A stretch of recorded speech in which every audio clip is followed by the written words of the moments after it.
The Adams house is said to be one of Deadwood's most haunted sites. And that is why Deadwood History Inc. and Black Hills Paranormal Investigations are welcoming visitors into the house to see for themselves. In tonight's Eye on KELOLAND, Sydney Thorson takes you behind the scenes on a paranormal adventure. People from all over, including DANI Church and NIKKI Foster, come to learn about the history of the Adams house and the people who lived in it. Yeah, I've always been a believer and, always watching the ghost shows, and any chance that we can go to something like this, we try and definitely get to it. The Adams house was built in 1892. W.E. Adams bought it for his family in 1920. 5 years later, Adams lost his first wife, their daughter, and granddaughter within 48 hours.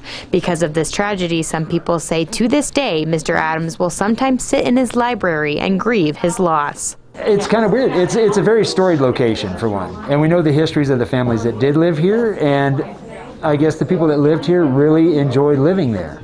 So we're thinking the things that do happen there might be from the previous inhabitants, and they enjoyed it so much that they've decided to stay around. Maurice Miller and his Black Hills Paranormal Investigations, or BHPI, team say they use different kinds of technology to interact with Adams and his family, and also detect paranormal activity. It's like chills. Yep. This is a Mel meter, and what this is, it's a multi-purpose tool. It has EMFs, ambient temperature, and it also has a proximity meter on it. So if something gets close to it, it alarms. So if you're standing by yourself and it goes off, you kind of have to scratch your head. Why did it do that? As well as digital audio recorders, laser grids, periscopes, and more. Dani Jo Butler is a psychic medium in the Black Hills. She says she is often able to tell if there is a spirit in her presence. It's like that energy in that hallway. Although I don't use the electronic equipment, I use my own senses to pick up on activity and things that are around. Butler says she can sense the energy around her. She says sometimes spirits can even do physical things like touch someone or move objects. As we go through the home looking for activity, we are of course trying to interact with the members that lived here and would have resided here. And so that does bring their energy in. BHPI brings these visitors into several sections of the Adams house to connect with the spirits. People can participate hands-on by using the paranormal detecting technology themselves.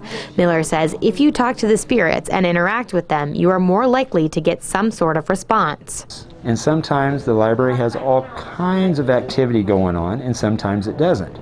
Conversely, it might be in the parlor, it might be upstairs in one of the bedrooms. We don't know until we start investigating.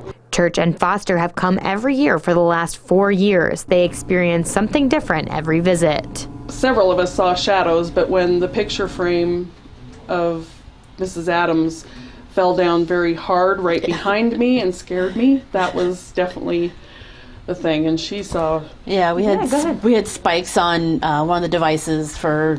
there's nothing to explain it. I had moved it around and it was gone. The two are glad they got to participate in this year's paranormal investigation despite the COVID-19 pandemic. We were wearing masks for the first year, so it was kind of weird for us being the first year, but yeah, it didn't make it seem, uncomfortable or weird or anything like that. They say they will keep coming back to investigate the Adams house with the Black Hills Paranormal Investigators, and they recommend others to try it out. With Eye on KELOLAND, I'm Sydney Thorson.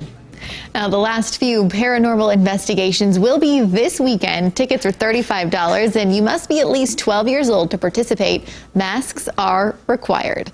We'll be right back.